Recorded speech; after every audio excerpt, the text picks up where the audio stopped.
ready to start, Chair? Yep.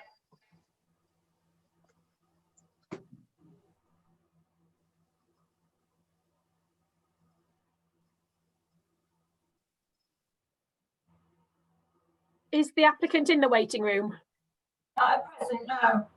Oh, right. It's just 2 o'clock, so right, they are now. They are. Yeah, I'll bring them through. Okay.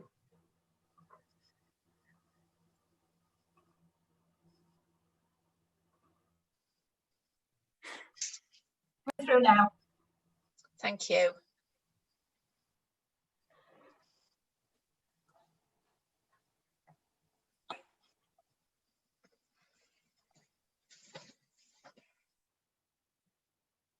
Hi, everybody. Hi. So we'll start the meeting now. It's over to Jenny then.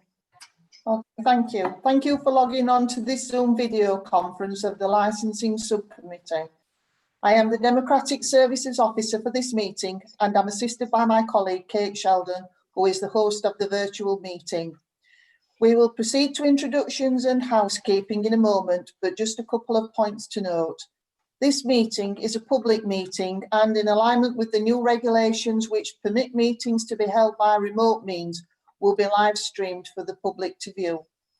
To make the meeting run as smooth as possible, can I please ask that participants in the virtual room leave your microphone on mute when you are not speaking. When you want to speak, please raise your hand to the camera or use the virtual hand raise.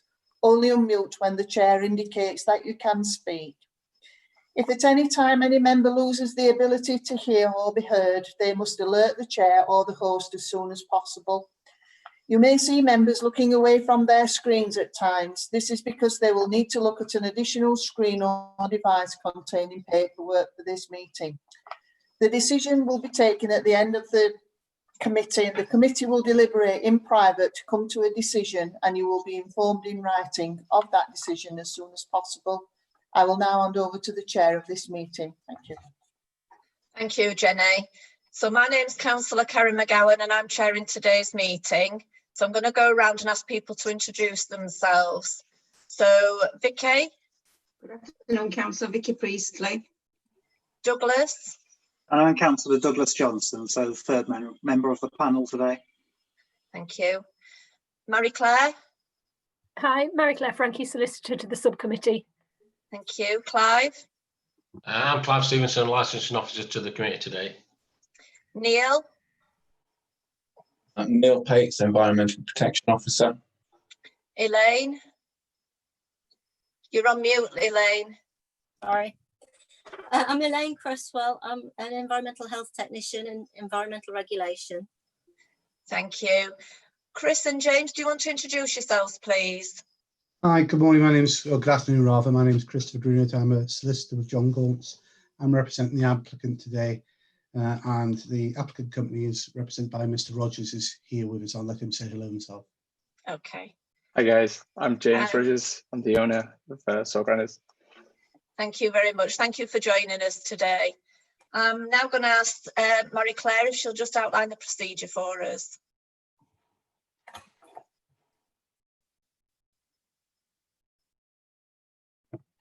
Yeah, it's a real straightforward procedure this afternoon. Firstly, the licensing officer will introduce the report. If you've got any questions of the report, you can ask them. It'll then be over to the responsible authorities to detail their representations. Members can ask questions of those parties.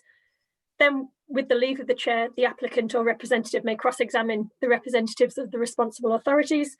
It'll then be over to the applicant's licensee or nominated representative to detail the application, to provide clarification on the application and respond to the representations that have been made.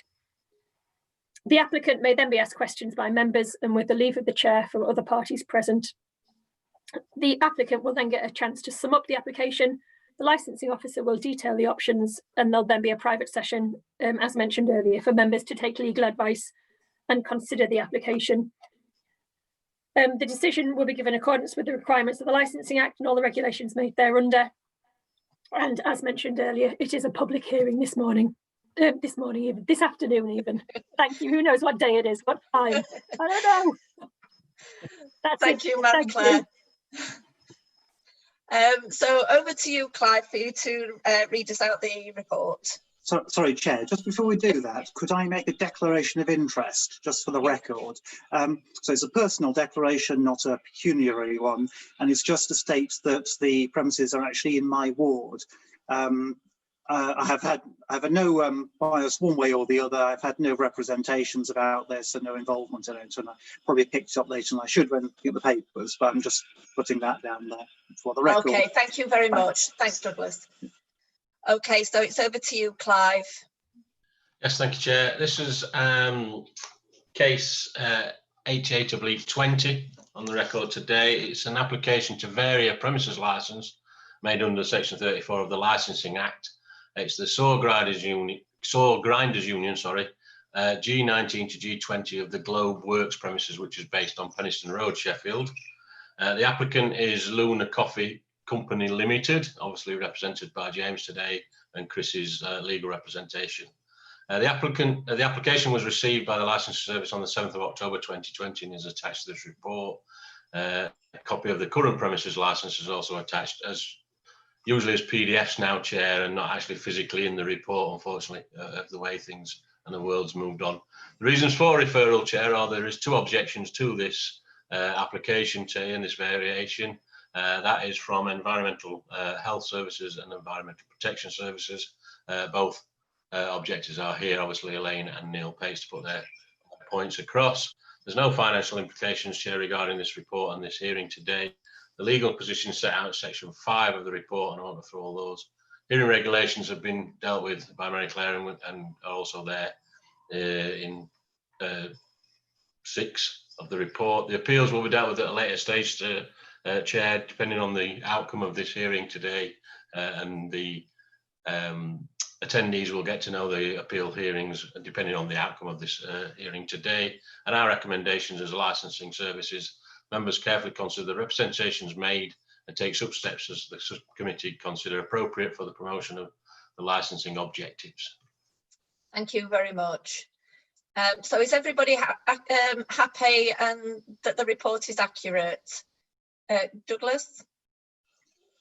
It's not so much about accuracy, but I just wondered if you could an outline, Clive, at this stage as to what issues are actually outstanding this, because there seems to be quite a bit of correspondence and I'm not entirely clear what the issues are. And secondly, could you just clarify which documents we're all meant to have? I just thought it'd be helpful to have it at this stage. To be perfectly honest, Chair, I'm probably in the same as the council there. I got some information late last week and some, I think, one today that I've been actually trying to trawl through. And it may be easier that obviously Elaine and Neil, when they put their points for, is what they have as outstanding. Maybe there, and Chris could probably comment on that. Yeah, there was different, I think there was 2 or 3 different plans aligned to this application, and those were sent out. Then a further plan was submitted. I believe I got that on early this morning or late Friday to come to this meeting. Unfortunately, I can't get into my system, the work system at all. I've had to come on my own PC, so I don't have what Councillor Johnson wants, which is the full list of what actually has been in.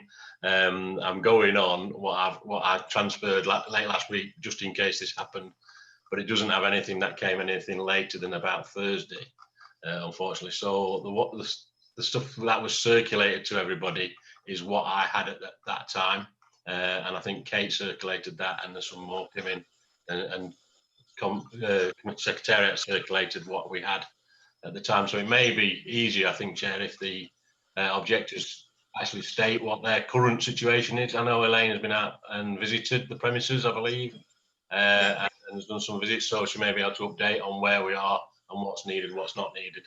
Again, Chris may be able to comment on that, Chris. I think that'd be a good idea. Yeah, I think, Douglas, if we let Elaine and Neil say what it is that's outstanding, because I think there's been some negotiations between them and some conversations, and then we can take it from there. Because the papers that I had last week, we had a plan that was about toilet revisions, and about the enhanced area, and another document, and they're the ones that I had last week, plus the agenda. and some emails. So if we let them tell us what it is that's outstanding and put it from there, we can see what information, if there's any updates. Is that okay? I think that would be helpful, just so that we don't go off on a wrong tangent. I think it'd be really helpful if Elaine and Neil could just outline that as you said, but also if we could then possibly hear from Chris at an early stage as to whether it's agreed as to what is not agreed. That'd be helpful. Okay. In other words, I don't want to have a long explanation by Neil and Elaine about what's supposed to be not agreed and then have a disagreement over that point, because that could get very confusing. Okay, Elaine and Neil, if you can just give us a summary about what it is that the issue is, and then if we can get Chris, you can say, yes, that's your understanding. And then if you want to give us your full detail, Neil and Elaine, and we'll take it from there. Is that okay? So I don't know who wants to go first, Elaine or Neil. I don't mind going first. Yep. Mine's quite a simple case that there's most points agreed already, and really should have had sight of document enhanced courtyard policy, which included 3 conditions for EPS. So so that's perhaps not very helpful, but everybody have that. So can you just tell us the 3? Did you say there's 3 points that's still Shall I read outstanding? it out? So there are 3 conditions, 2 of which are agreed and 1 is partially agreed. The first one is the basic one about the DPS checking frequently to ensure that noise is managed. The second one is saying there's no live or amplified music played in or broadcast to the external area. That's the enhanced external area. And the third one is about the terminal hour for the use of the external area. And that's the only thing where there remains any disagreement. The applicant initially said they wanted 11 p.m. That's subsequently been put back to 11:30. EPS are contesting that 10 p.m.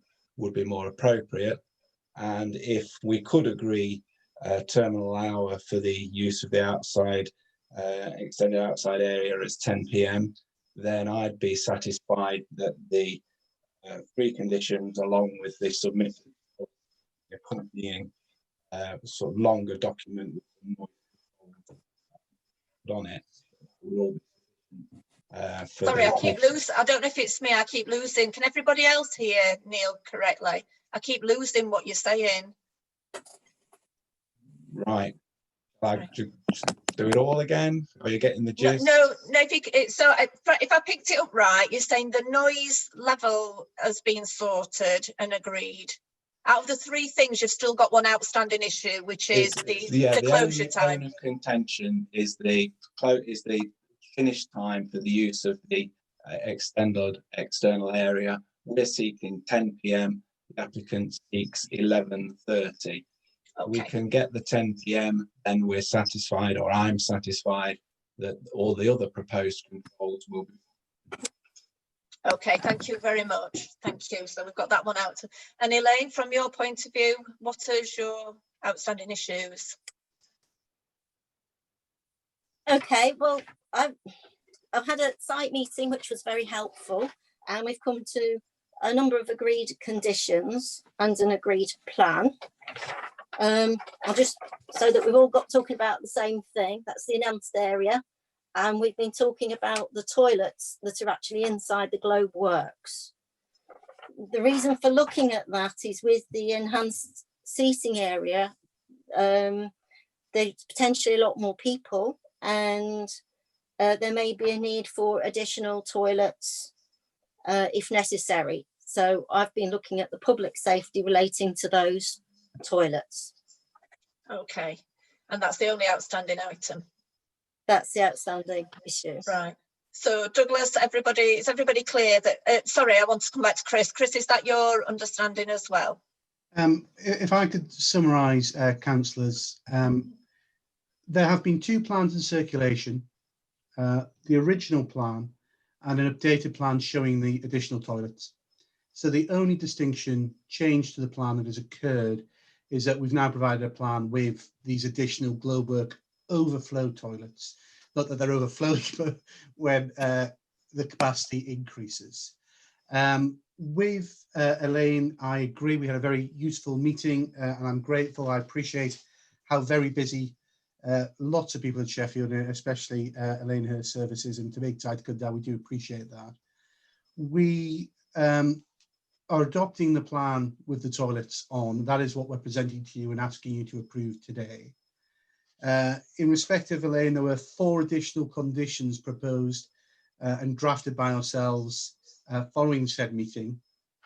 3 of those conditions are agreed, and I have circulated a document around to all parties of proposed additional conditions, if the councillors have that.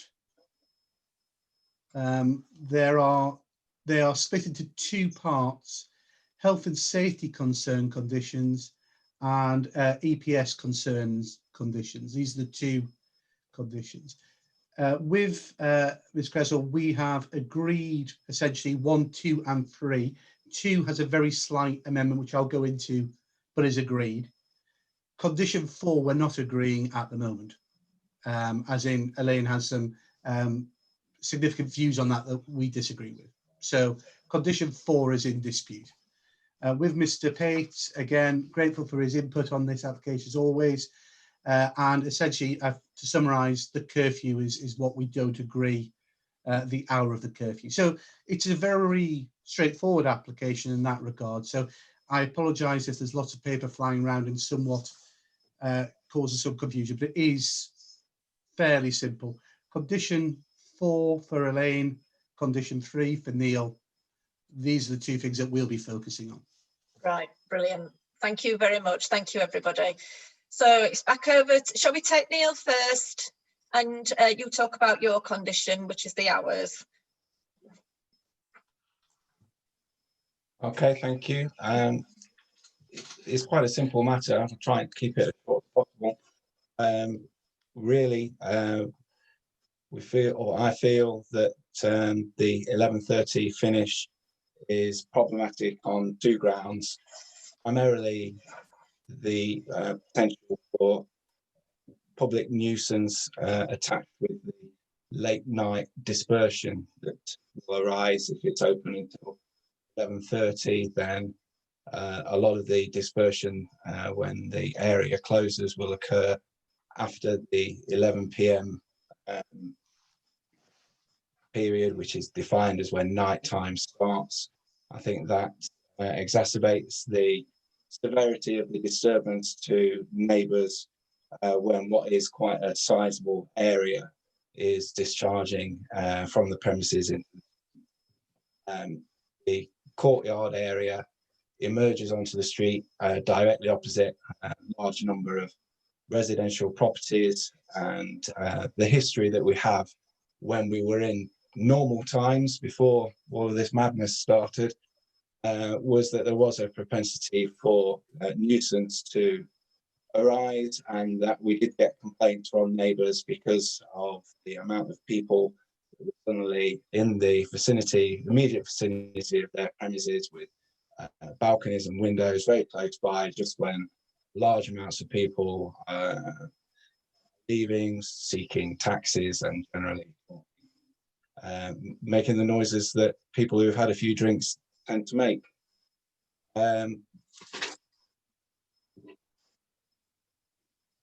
The other issue for me is the lack of consistency between the licensing regime and the planning regime. Now, I acknowledge immediately, of course, that these 2 can be different. There's no requirement for them to be coincidental, but I do think that as a local authority, we have a duty to present coherent information and advice to people, and I think it's problematic that the current planning consent defines this as a cafe use rather than a bar. I think it would be quite clearly recognise that certainly in the later evening, the premises operates much more as a bar. And my concern is that the opening beyond 10 p.m. Is really just not consistent with that style of use. It's unrealistic. There will be a lot of dining. Indeed, the use after 11 p.m. Is outside of what is currently permitted by the planning consent on Sundays. And I think that that style of use is inconsistent with the designation of the area in the current city centre plan as a quiet zone. So, which I think adds weight to the committee should bear in mind that the later into the night the area is permitted to be used, the greater the likelihood of disturbance to the immediate area and neighbours. I did have mind to consider comparative premises to try and have a sort of equal approach on this. I think the best comparator is the Stew and Oyster, which is just down the road. That's got quite a large external area, and their licence only extends to 10 p.m. for the use of that external area. And I'm mindful that if the saw grinders does have this hour and a half of trading in their external area, that public nuisance is again likely to be exacerbated. There's going to be a flow of customers who, having had to leave the Stew and Oyster, would then walk over to take advantage of the extra time at saw grinders. They're the two sort of substantive reasons. Concern over the potential for public nuisance, objection, and behind that there is a concern that we are consistent in the style of use, and that's maintained as it currently should be, as a cafe bar rather than a drinking. I think I'll leave it there. Okay, thank you very much. So I'm going to open it up to, if we just take that one issue, and then we'll discuss this and ask questions, and then we'll move on to Elaine, if that's okay. So Douglas, were you indicating you want to ask a question? Yeah, thank you. You've addressed two key points there, Neil. Bill, can you just tell us what the current planning restrictions are on the curfew, just as a fact? It doesn't differ between the outside area and the premises as a whole. For the premises, the current use on the planning is for 11:30 Monday to Saturday and 10:30 on Sundays. And 10:30 on Sundays, okay. And can I just point out that the planning and licensing are separate? I do appreciate what Neil says, but they can have wildly different hours, and it's for the operator to work to the most restrictive of those. So just because planning says something doesn't mean that you can't and shouldn't make a decision that can be in conflict with planning. Just to be aware of that, please. Thanks. That's fine. No, I'm aware of that. I was just reacting to Neil's point that there's a benefit to be said for consistency. I just want to know as a fact, but it's 11:30 is the, and just check, Neil, that's 11:30. The planning condition requires people to be off the premises. Is that correct?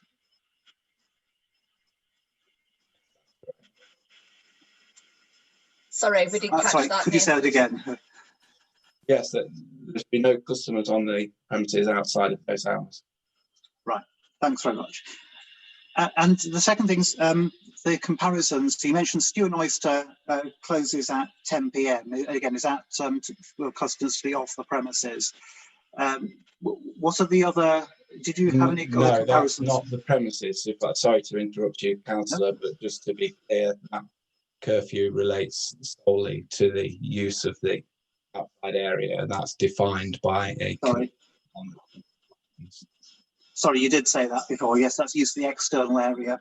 Are there any other comparisons got? So just thinking of that area, there'd be the wine bar that's on the opposite side of the river. It has an outside area, and actually that's about it, isn't it? a little bit of craft and dough at the other end of Kelham Island. Are they the same sort of times? I'm afraid I can't answer that. I really felt that the stew and oyster were the most relevant comparators, so I only looked at that. Okay, thank you very much. Okay. Vicky, have you got any questions? Can I just ask one about, I'm not familiar with this area, so is it highly residential? It's, or I'm just wondering how many properties are there opposite or around in that vicinity?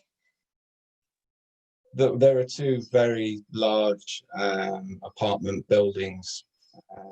One is directly opposite the main entrance, and one sort of just to the corner. But the principal one, the one where the complaints that we here, the complainants were located. Get the name right. It's sorry, Neil. I keep losing. I don't know. Is it me? Is it my or no? So you keep breaking up and going in and out. So sorry. Okay. There's Cornish Square, which has got multiple apartments, and that's directly opposite the entranceway to the courtyard where the premises is located. I can't say how many apartments there, perhaps 20 or 30. And you've had complaints in from there? Yes. About this specific premise, about just noise in general, or about a specific premises in that location?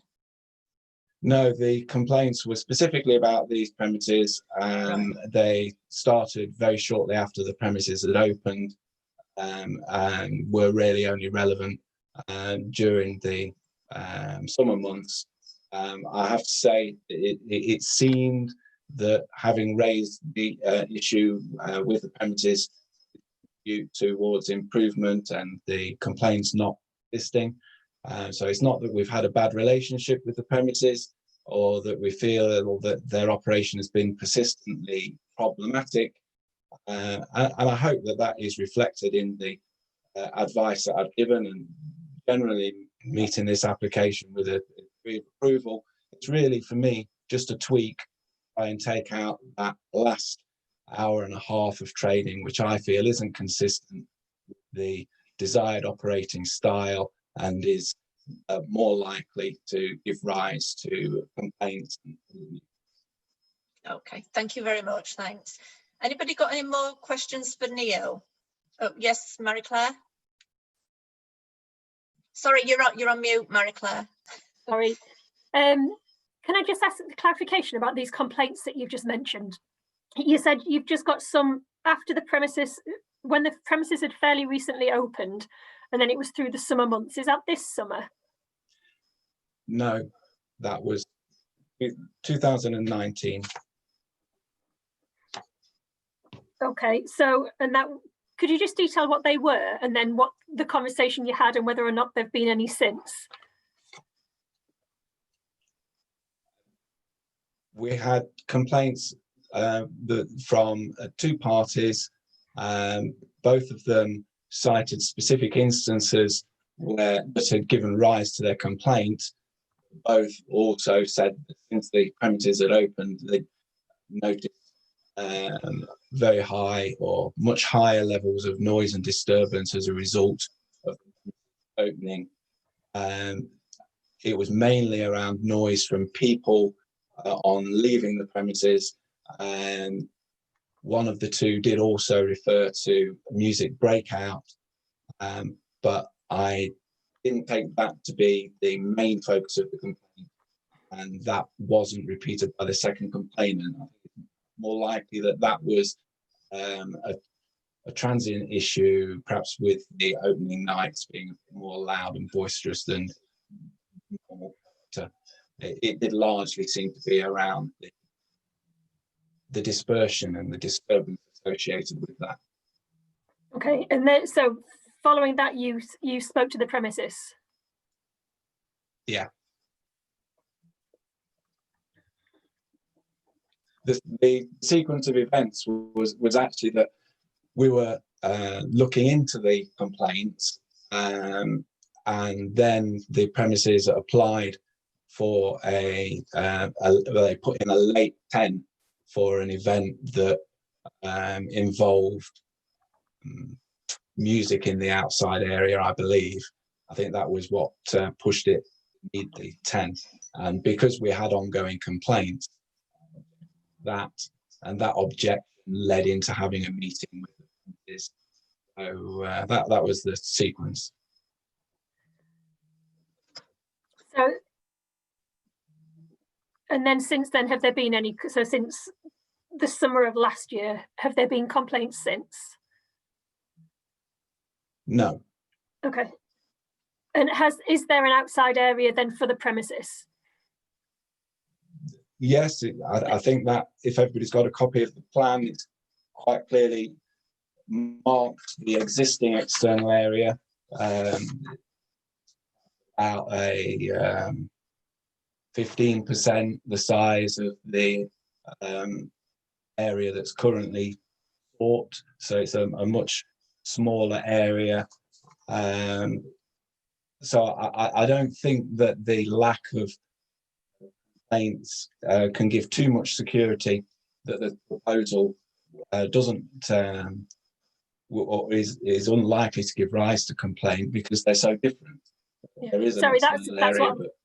Yeah, sorry. I can't have Zoom on my machine and see the papers at the same time, because if I'm in the thing that lets me see the papers, then I can't access Zoom. So without having like an array of machines around me, I can have one or the other. So yeah, so there is an existing outside area, and the existing outside area, that's sort of 15%, as you say, of what's currently asked for, was what led to the complaints of last year. I think you could probably see around 25 to 30 in the existing area. The extended area seats over 150. Okay. Thank you. Okay, thank you. So if we take it as one issue at a time, if that's okay with everybody, I'll now go to Chris. If everybody's asked all the questions, unless anybody's got any more questions. And then we'll move on to Elaine in a few minutes. Sorry, Elaine. So Chris, do you want to put your side of this issue? Is that okay?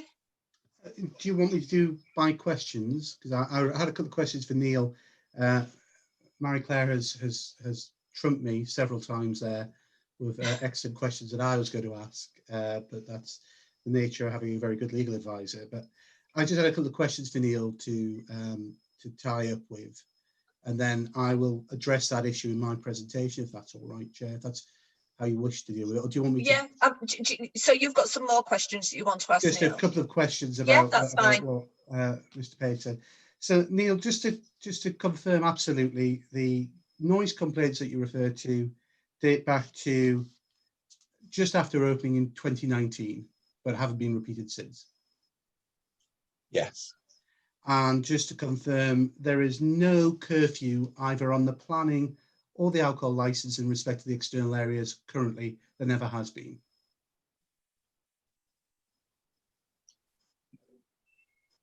Is that, sorry, Neil, I missed you there. Did you say yes? I said that there hasn't been a curfew for the much smaller area. I don't think I never sought it because it didn't seem necessary given the size and the style of operation. Obviously, every application needs to consider its own merits, Neil, and I appreciate that identical comparisons are very difficult to find, especially in a architecturally sort of diverse area like Kelham Island, which has got lots of very interesting buildings there. But you compared it to Stew and Oyster. Now, I don't think that's a very good comparison for the following reasons, and I'll put them to you. You can maybe explain why, maybe you agree or why I'm wrong. Stew and Oyster's external area abuts the main carriageway, and the nearest residential's on the other side of the carriageway. That's correct, isn't it?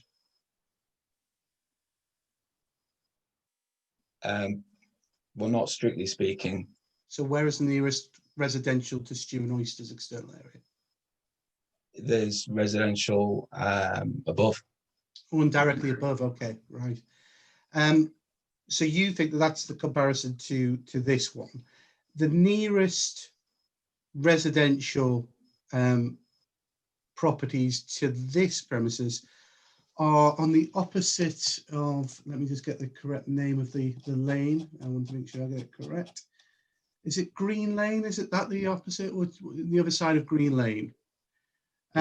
Between those residents and the external areas proposed, it's a much greater distance, isn't it? How much bigger would you say? I'd say it's 4 or 5 times further away. I think I'd have to make the point that that's not relevant, because the complaints that I was explaining to you were with dispersion. So the people that were causing the noise were much closer to the the residential properties than the premises itself, and that's the difficulty. So it's very helpful that. So you're, just to clarify for the, you're not concerned about noise emanating from the actual operation of the business in there. Your issue is dispersal, just dispersal. Yes. Okay. And since July last year, you've had no dispersal issues with the premises or noise issues with the premises whatsoever. Yeah, it happened in the summer of 2019. Yeah. We always get a lot less complaints in the winter, and then of course this summer everything's been very different. My client's recollection of the complaints last 2019 was within a couple of weeks of them opening, he came down and visited, and the complaints themselves also revolved around a peddlers market weekend. Is that your recollection also? I believe I answered that question specifically in an email to you, Chris. The complaints didn't coincide with the market. I gave you the dates and explained that. I'm sorry, I'm sorry, Neil, if you did. I don't see those dates, but if you did, I apologise. Our recollection. I have the information to hand. You'll give me if you want it. Well, I'm just trying to get. You haven't had complaints since that. Are you saying it wasn't peddlers market weekend? The complaints arose. Yeah, that's what I'm saying. That I was confident that that wasn't relevant to both. It could have been one, but not both. Okay, fine. Thank you, Neil. That's good. They're just the questions I wanted to put to Mr. Page. I'll obviously come back to his representation more fully when I address the committee in my turn, and obviously I'll be open to questions. Hopefully I'll address the points then. Thank you. Okay. Can I just ask one final question, Neil? What was the month that it opened? What month of the year? Do we know? I believe it was July 2019. Right, thank you. Mr. Rogers will start shaking his head vigorously if I've got that. Okay, thank you very much. Thanks for that. So if we move over to Elaine, and then Chris, you come in and cover both in your presentation. So Elaine. Okay, thank you.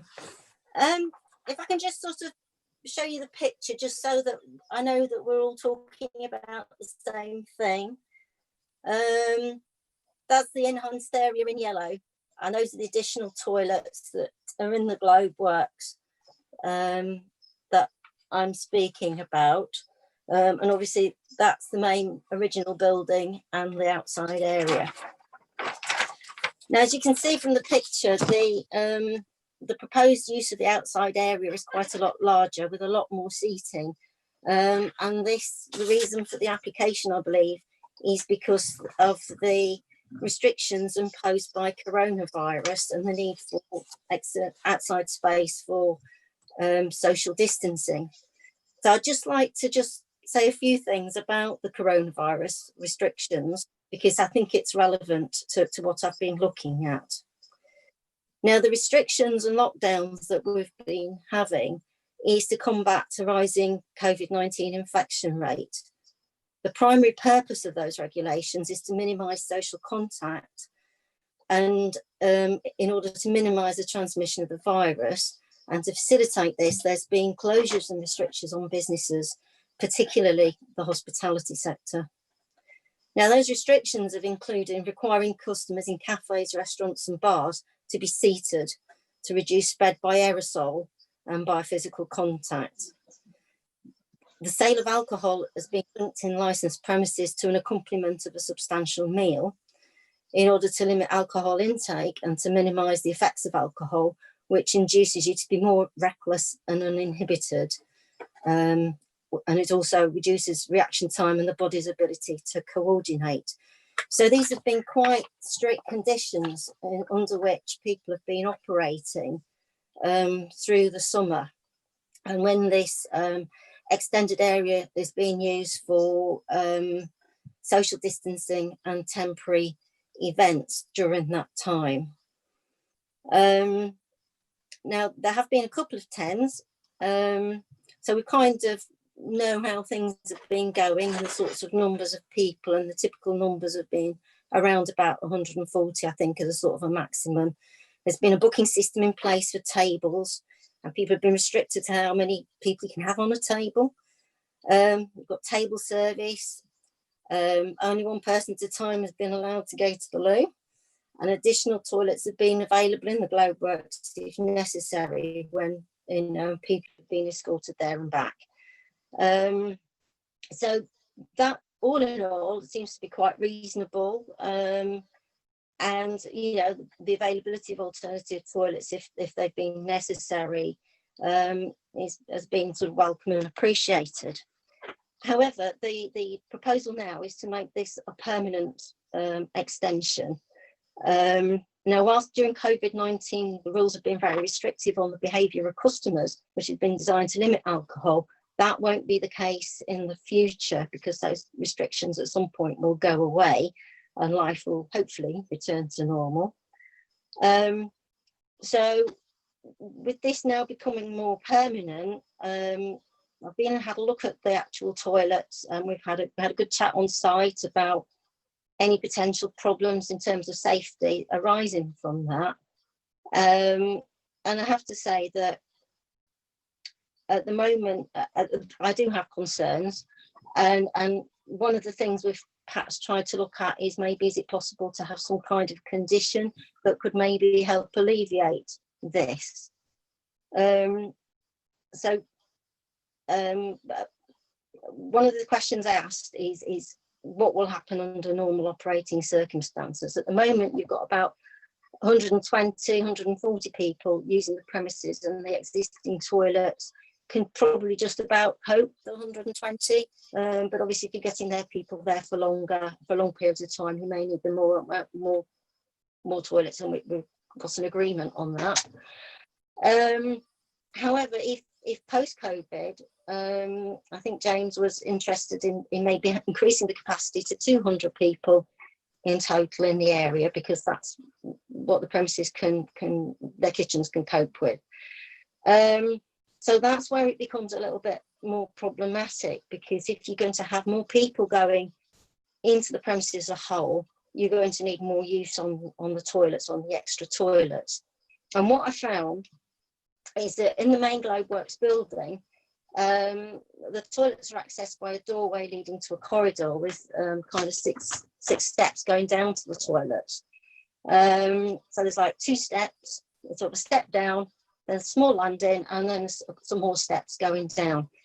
And when you look at the measurements of the steps, they are essentially Victorian steps. It's a Victorian listed building, and they're the typical Victorian steps with I won't bore you with the goings and the rises and all the rest of it, but I will explain a bit more why I'm concerned. Now, staircases of Victorian design are no longer built anymore, because that design has been found to lead to accidents. And whilst the offices it's an office block, there's lots of different offices in there, and employees have got control over their offices, over their staff, in terms of they don't drink during the day, they're going to be wearing sensible shoes, they can be trained or told about the problems with the stairs, and they can take appropriate care on the stairs. That's a little bit different with members of the public. If you are in drink, your body responds to alcohol by making you lose inhibition.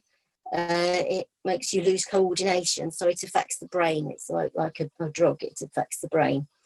And very quickly, I think it's only about, if you've had more than 2 units of alcohol, which is about, a strong beer apparently has got, according to the NHS website, a pint of a strong beer has 3 units of alcohol.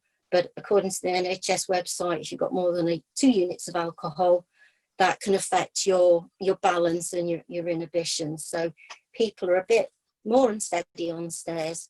And in addition, they're more likely to have been wearing high heels, and that affects your centre of gravity as well. So we as I say, there are some things about the staircase that we could look at, that James and Chris have looked at, like improving lighting, improving the nosings and making things more visible, but you can't actually change the actual stairs themselves. So why is this so important? And this, I've got a little demonstration for you. An ambulant disabled step, I don't know if I can stand up to do this, is about 300 from the front of the step to the back of the step. And a typical number 9 boot, the whole of the boot will go onto a step. So if you were coming down a set of steps, the whole of your foot is on the stair and you're not likely to have an accident. And that's the ideal in a licensed premises. So just to give you an idea of that. And it's very unusual to have accidents where that occurs. Now, stairs in question, and this is where the Priester project came in, as going, now that's a staircase. The going is the bit where you put your foot. The nosing is the I go to the side there. The nosing is the edge of the step, and the riser is the height that your foot drops down into the step. So this is our number 9 boot, a typical number 9 boot, which is your average man. And you can see that the whole of the boot is not on the step. It's near the edge of the step. And that's why they don't do these kind of steps anymore, because a man's centre of gravity is located in the chest. So if you're coming down a step and your whole of your foot's not on that step, you can see there's only one way you're going down the stair. So accidents are very much more likely. And that's been shown in research by the Health and Safety Executive. And I've got information on a document that refers to that. And that's why the building regulations come in, because that's to do with safety of parts of the building where people use them. So it involves things like safety on staircases, your handrails, things like that you actually use to walk about and move around a building. So whilst in principle it's great that there's more toilets and there's not a problem themselves with the toilets or the number of the toilets, the problem is access and egress to the toilets for people in drink. And that's the unfortunately, with pressure on time to try and find a way around this, we haven't quite got there yet. So this is where style of operation kind of starts to impact on the use of stairs. If people are not in drink and you've got some control over them, that type of stair can be used safely. If you've got people who have been consuming alcohol, and the more alcohol they've had, the greater the risk of someone having a fall. And the sorts of injuries that can happen that are quite unpleasant. I'll just get to my notes here about what they were, but it's things like fractures, broken limbs, broken legs, and fatalities where you've got head injuries. So you can end up with a permanent permanent disability, or you can die on steps, you know, from fall on steps. And you don't have to fall very far for those kinds of accidents to happen. You only need to fall a couple of steps. And having investigated accidents where someone's just fallen down one step and they've smashed all the femur in, it really doesn't take very much. So that's my concern, that in principle, the extra area and having extra people in the future, if you're having more than the number that the capacity that they can already use in the toilets that they've got, is that there are risks associated with those steps. And given the nature of them, I think it's something we perhaps, I would have to say, hand on heart, I'd have to advise caution in exercising the granting of that extended area if people are going to be consuming alcohol, or unless there's some way that can be found to perhaps upgrade those steps to give a going which is safer for people. But I believe it's a grade 2 listed building, so whether or not that's possible, I don't know. And one of the things I have suggested to Chris and to James is if there's some way that they could look at, if there's anything that could be done about that might be useful. The other alternative is if there could be some restriction on number, so the use of those toilets doesn't become necessary. So to sort of summarise, at the moment we have about a maximum of about 120 or so people which are using, on the whole, their existing toilets. Sorry, the Saw Grinders Union is level access. It's all one floor. There's no steps. It's been subject to building control completion certificate, so we know everything there is tickety boo.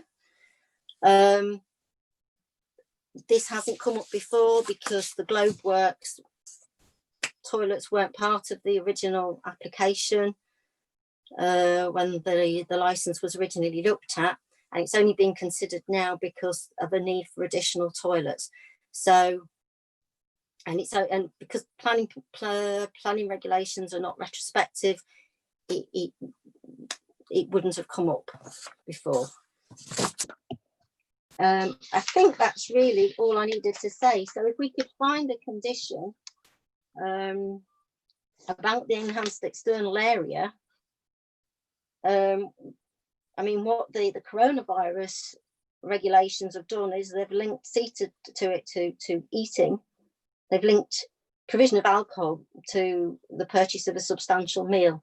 Substantial meals mean things like, you know, cheese toasty, sandwiches, ploughmans, you know, burger, to something. But as I say, at the moment,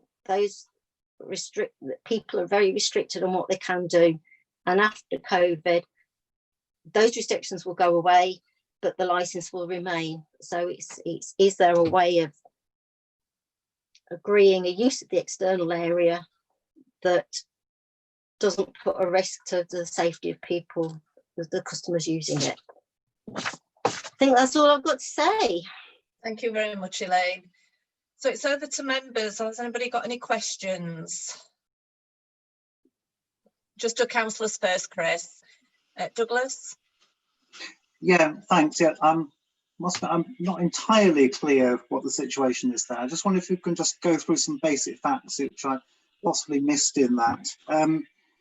So with the existing, I mean, so first of all, with the COVID situation, I'm inclined to think that if we're looking at the implications of a permanent license, it's easiest just to skip over the complications around COVID at the moment. Is that a fair assessment? So can I just take out the reference to COVID from what you said? Okay, so at the moment, so I think we're saying that at the moment there's the toilets inside, and then there's what's being used as the overflow toilets in the old listed building. So just at the moment, how many toilets are there inside? I might have missed that. Or how many toilets are there for the ordinary usage?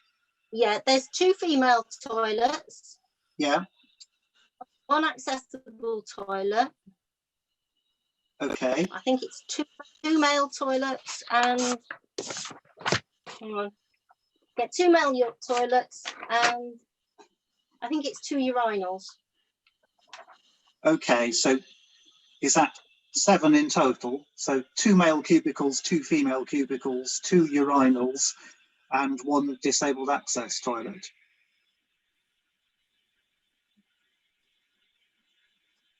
Is that So correct, do you think? Sorry, there's 4 cubicles, 2 a male, 2 a female. Yeah. The urinals are within the same space as the male toilet. Yes, that's common enough. Yeah. And the disabled toilet is separate.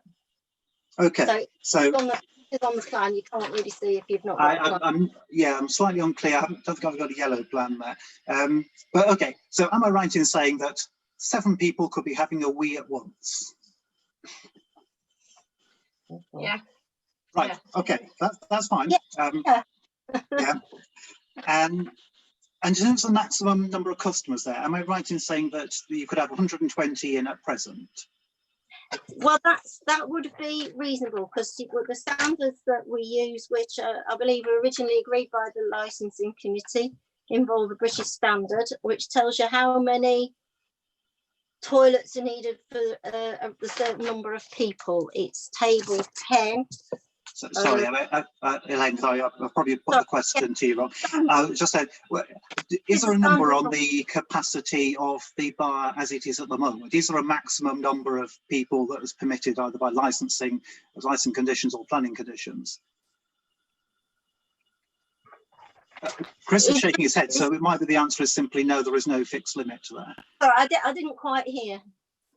Yeah, Sorry. So there's no limit, but if you were looking at how many toilets to provide, then 120 would kind of be the maximum for the number of toilets that we've got. So the way they're operating at the moment, they're sort of just about within, most of the time they'd be using the toilets that they've got. But I think if they were, say, going to be operating with 200 people, it probably wouldn't be enough, and you would need additional toilets, and that's the concern, is what happens after COVID when you don't have to social distance. Then that's where these other ones could come in more. So I think there's 2 figures going back, 120 and 200. I think you're saying that your estimate is that based on the number of toilets now, you could have a maximum capacity of 120 people. Yeah. But that's not currently a license condition. And No. You're saying that you believe that the bar's going to be operating with up to 200 people. What's that based on? It was at the meeting, James, and I asked James if what would they do if COVID wasn't in place, those restrictions weren't there, for social distance. What was he hoping to have was he just sort of spreading out the people that he's got, or is he looking to add to that number? And he said he would quite like to go up to about 200. So it's come from the applicant. So you're saying the applicant would like to apply for up to 200. Okay. Or as a working estimate. And it may be easy if I come back to the applicant to ask what their intention is. Okay, all right. I've got 2 more questions, Elaine. One is what you're actually suggesting should be done to alleviate this problem, to deal with it. Did you get to the point of having a proposal? Well, I think we'd got to the point where we were trying to, I think before, I've gone back to the building regulations and looked at these toilets in a lot more detail in obviously sort of Friday since I had the meeting. There's some things that you can do, which is improving the lighting and the nosing, which we agreed about, but I hadn't perhaps appreciated quite how bad the stairs were until I actually looked into it a bit more detail, which is why but one of the things is maybe it could be controlled by a condition. We were trying to come to a condition, but we perhaps not really had the time to explore that fully, and I think it was looking around, could the enhanced external seating area be predominantly for seated dining? And could there be some restriction on the sale of alcohol, you know, to the purchase of a substantial meal? So it's difficult, Okay. but you know, is there a, if that's going to be used as just of a working thing, you know, is there some alternative way of doing it, you know, or if it could be on occasions when whole or part of the premises is hosting some event where they need a lot more toilet, might need to use them. Okay, so sorry to butt in, Elaine. Am I right in thinking that you're not proposing that the application is turned down outright on this ground, but you would propose a further condition, but you haven't actually got a final wording for the condition of what you propose? Is that correct? In principle, I don't object in principle to the use of the outside area. Okay. But I think there needs to be some kind of what we need to consider about, okay, if this is over a certain number, it's going to put too much pressure on the toilets that they've got, so they'll need additional toilets. But as they stand at the moment, I'm concerned that whether they are suitable for members of the public. I think I've got your answer there, Elaine. Thank you. So the final question I've got is just to understand where we are in terms of our policy. So also appreciate bars have to have toilets. Can you tell me just what is our policy position on that in terms of the license? I know you talk about the British standards, but is that something that's been adopted? I just want to know what standards the applicants know to work to. Well, we have kind of we call a code of practice for licensed premises, which I found was agreed with the licensing committee, and it uses a British standard, which sorry, Elaine, the code of practice, it's not something I'm familiar with. Is that? It's the guidance that we've got for. It's to do with health and safety in licensed premises, things like. Which covers things like toilets and safe kinds of flooring. Okay. Sorry, can I just? Sorry, go on. Yes. There is a British standard for sanitary accommodation for the public, which is BS 6465, and that is the one that we use. And yes, the applicants are aware of it because we talked about it when they first had opened their premises, and we've also talked about it more recently. Okay, it wasn't quite the question I was asking, and I just wanted to understand this. So, I mean, there's British standards, there's codes back. I mean, there are, you know, no doubt other standards that you could work to when designing toilet facilities. But what is the position of the council formally? As in, have we adopted anything in our licensing policy that says? Yeah, that says we will do something like we will work strictly to the standards of the British standard. What's our policy position on that? Because that's really what the committee's got to work to, I think. Marie-Claire, do you want to come in on that? Yeah, Marie-Claire, it might be easy for you to answer. Thank you.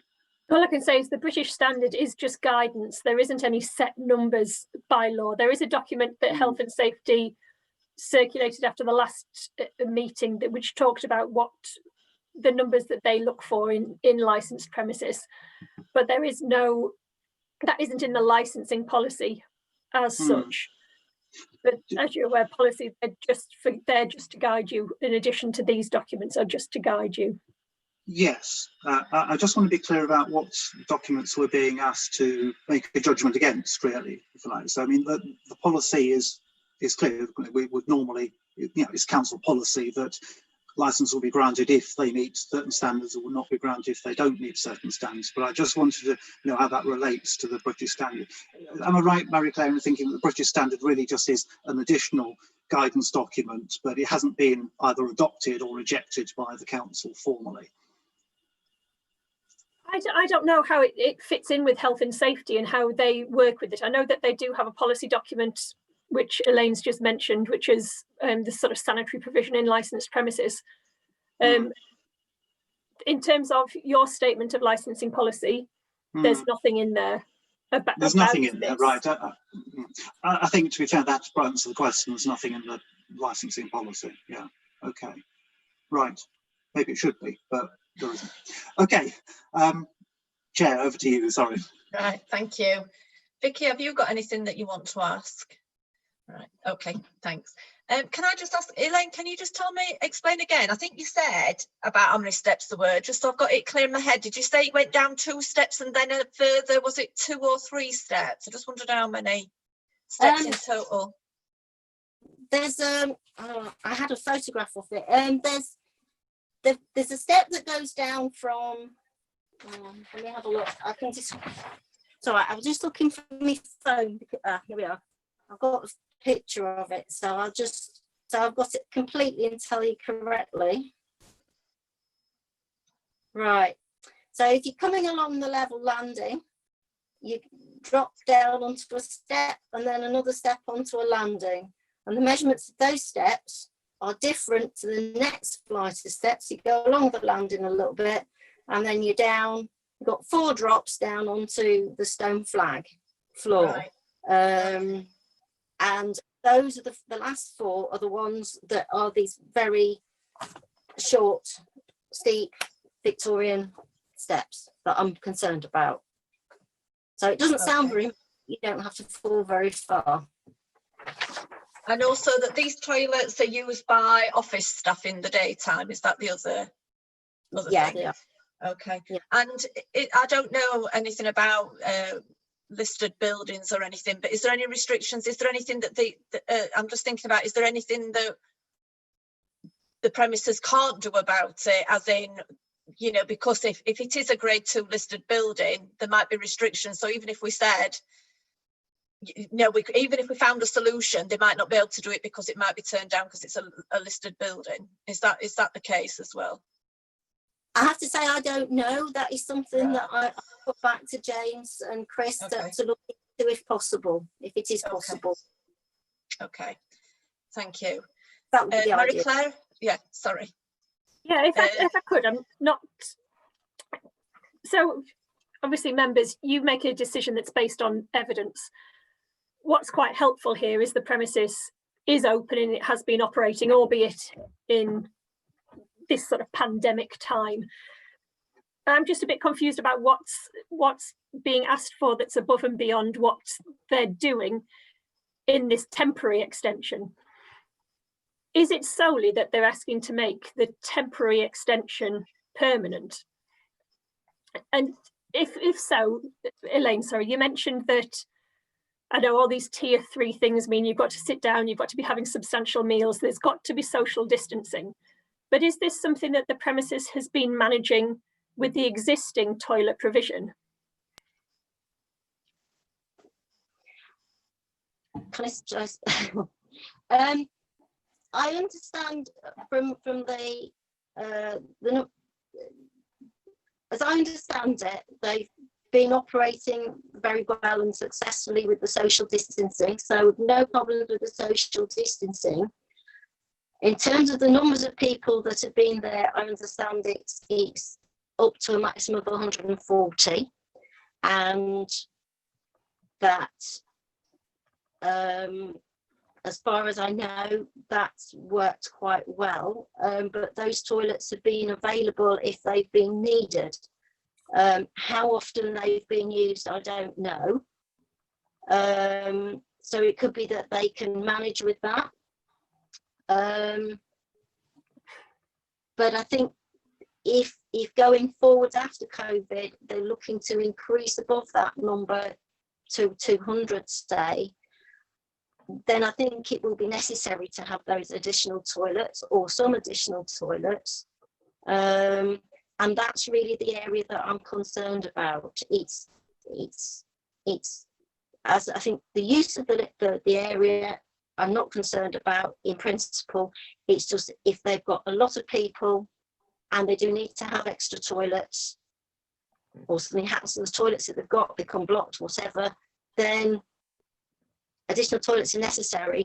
But I'm just a bit concerned if you've got more people, is going to be more people using them and more risk of people falling on them. So that's what concerns me.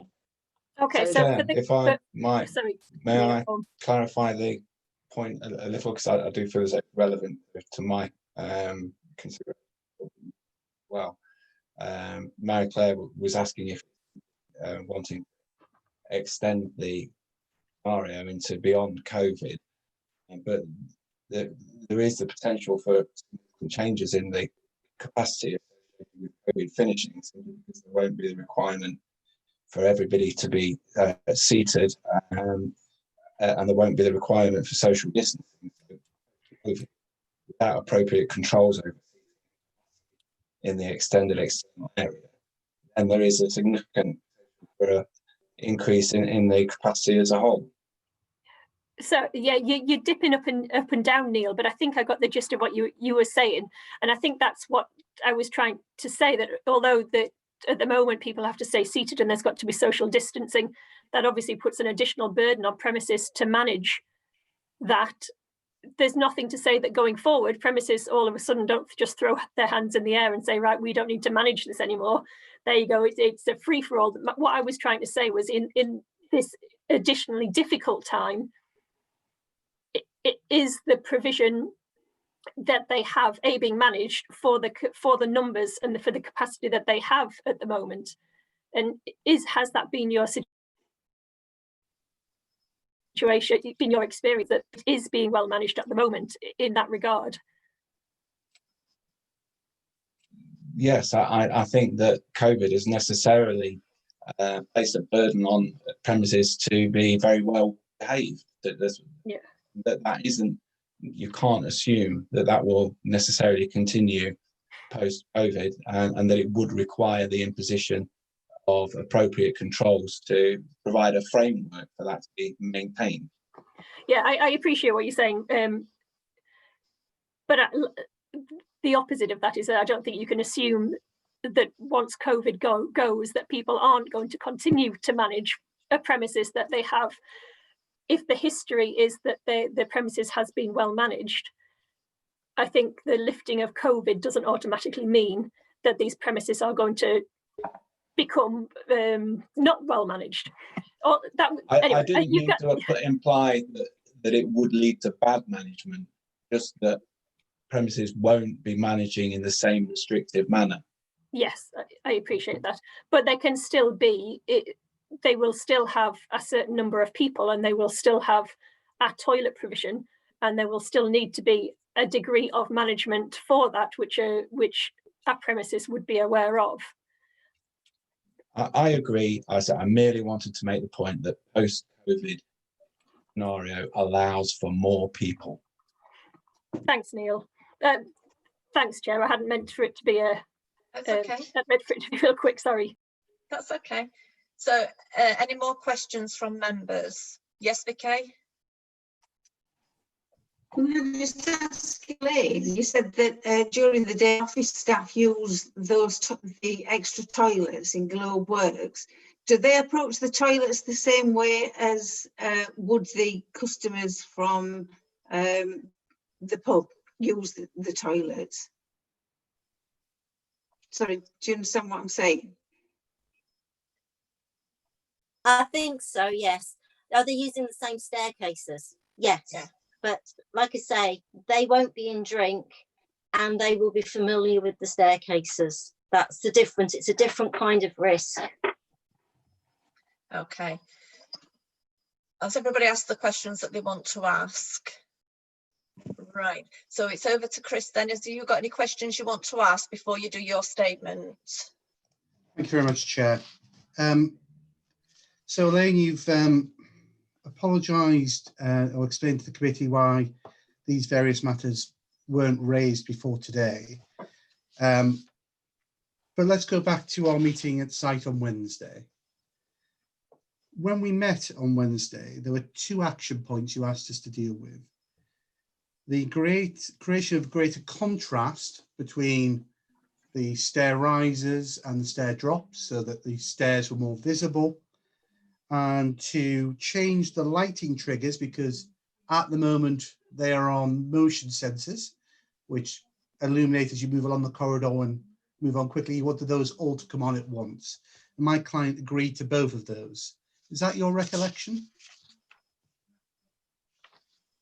Yes, that's fine. That yes. And then at 20 to 5 on Friday evening, you sent an email indicating that it's about mitigating a risk and that those 2 steps could mitigate the risk, and it was a matter for my client. 2 steps. I could read it out to you if that would help. Whilst mitigation by alterations to step nosings to create a greater contrast and alterations to lighting automation to trigger all internal lights once a customer enters GW Global Works would be sufficient to address this risk is for you to judge. Yes. Okay. Yeah. Can I Then say you that? made some additional recommendations, Elaine, that investigations of the lower step could be extended, raising the handrail, and then a third category or equivalent measures. But you mentioned 2 additional steps that we could consider. This followed our meeting on Wednesday, is that correct? Hang on just a minute. If I can just, I can't remember off the top of my head exactly what I said. I'm reading your email, Elaine, if it helps. Have you got the? Sorry, I've got lots of things open at the moment. Just remind me of the. Oh, okay. Just bear with me a minute.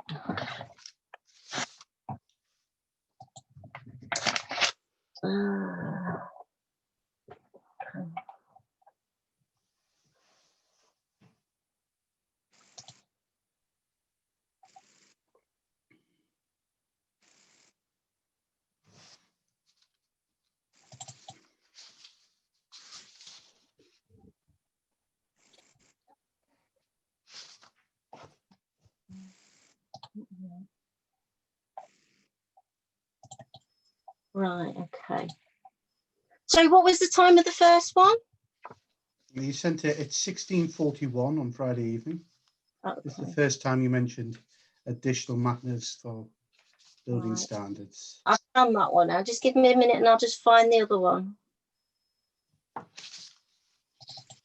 Sorry, which other one? There's when we talked about the conditions. Yeah, I'm going to come to that, Elaine, if we could stick Yeah, with yeah. I've just we've got 2 issues here. We've got the building standards sort of comments generally, Yeah. where you indicate that it would be a matter of risk assessment for my client to judge whether those 2 steps that we agreed on Wednesday would be sufficient. And you've agreed to that. And then I've just said the additional points that you pointed out are this: lowering flight for the steps be altered in some way, and a raising of a handrail are the only other 2 measures that you recommend. Right, okay. I found my information now, if that's all right. I think we were talking about the toilets and we had a look at them on site. Yeah. I'm sort of off the top of my head at the time. I think I did mention to you that in a licensed premises we looked for a going. I explained about the going and the risk of accidents, and that ideally they should have a going of 280 millimeters, because that was the number in my head. And I took various measurements, and then since our meeting, I've gone away and had a look at them in more detail. Unfortunately, it got to Friday because I was called away to other things I needed to deal with. So I had a look at them. So yes, initially we would look to improving the contract. Elaine, the point is, it's a matter for our risk assessment, and you've said that. Are you changing what you say to the committee there? This is a matter for our risk assessment to look at the risks and how we could mitigate those. There's a couple of measures we agreed immediately to on Wednesday, but this is not a matter of absolute safety or not. It's a matter of mitigating risk, isn't it?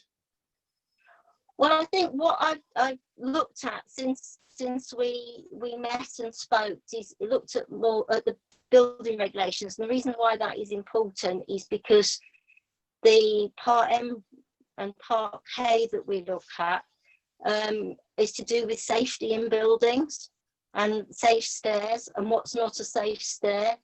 Elaine, I think we're talking at cross purposes, Elaine. The point I'm making is in your email at 20 to 5 on Friday, you acknowledge that this is a matter of, for my client to mitigate the risks, that we'd agreed 2 measures and you agree and you suggested others, but that the initial 2 measures might be sufficient, but that's a matter for my client's judgment. Are you saying it's now an absolute unsafe system, or are you agreeing with your email of 20 to 5 that it's a matter of mitigating the risk? It's not an absolute black and white situation.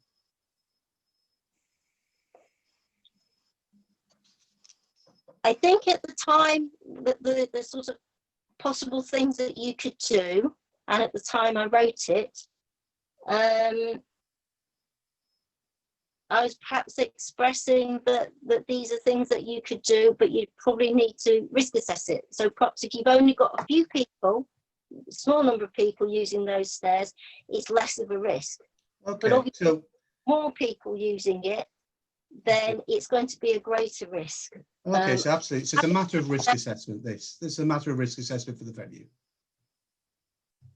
But I think it's important that, having looked at how potentially problematic these stairs are, I think it's just important that we all understand it's not, it is a bit.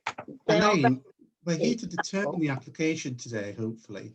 What I'm saying to you is, you made 2 suggestions on Wednesday and we agreed to those straight away, that those are matters we could deal with.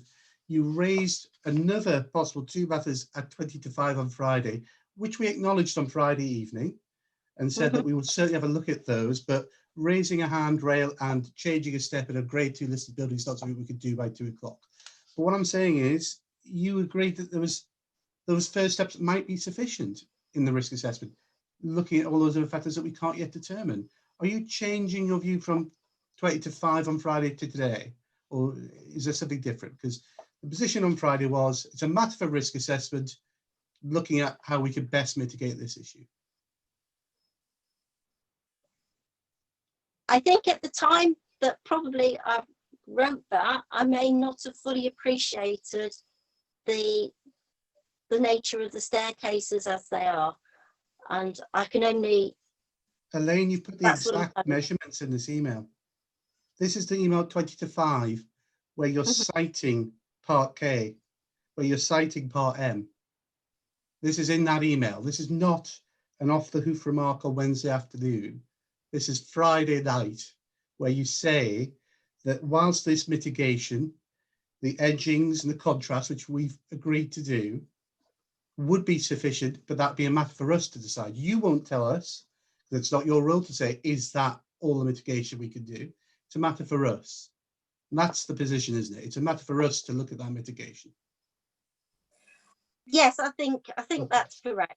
Yes. Great. Can you explain to me succinctly why, if somebody has had a glass of wine, or if they've had a glass of wine with a burger, that affects how they can walk down these stairs? Yeah, just get my notes if I can. I'll just put them down somewhere. Well, if you looking at guidance from the NHS on alcohol, the reason if you're having only like 1 to 2 units of alcohol, the heart rate speeds up and you get a warm, sociable feeling. You talk. It's associated with a small amount of alcohol. And 1 to 2 units of alcohol equates to a small shot of spirits or a low strength beer or cider. That's on the NHS website. If you have 4 to 6 units of alcohol, that affects a part of your brain associated with judgment and decision making, and causes you to be more reckless and uninhibited. And alcohol also impairs the cells to the nervous system, making you feeling lightheaded and adversely affecting your reaction time and coordination. So 4 to 6 units is something like a pint of high strength beer is 3 units. A large glass of wine is 3 units. So you don't need to drink very much before your reactions and your balance are impaired by alcohol. So I think that's why I've made that point. Okay. If not drink very much, it's more safe. Okay. Right. Well, I'll come back to that answer in my submission. Thank you, Elaine. There are some documents that we've circulated, and it was proposed conditions. Do you have that to hand? Hang on, I'd have to try and just, oh, the proposed conditions, hang on. Yeah, the proposed ones. I appreciate this preempted your email on Friday, but those conditions. Yeah, I think I've got that one. You have that? Yeah, go on.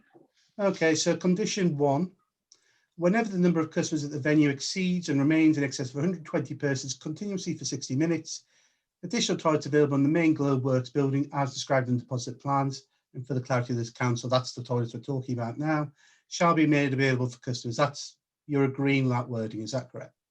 Yeah.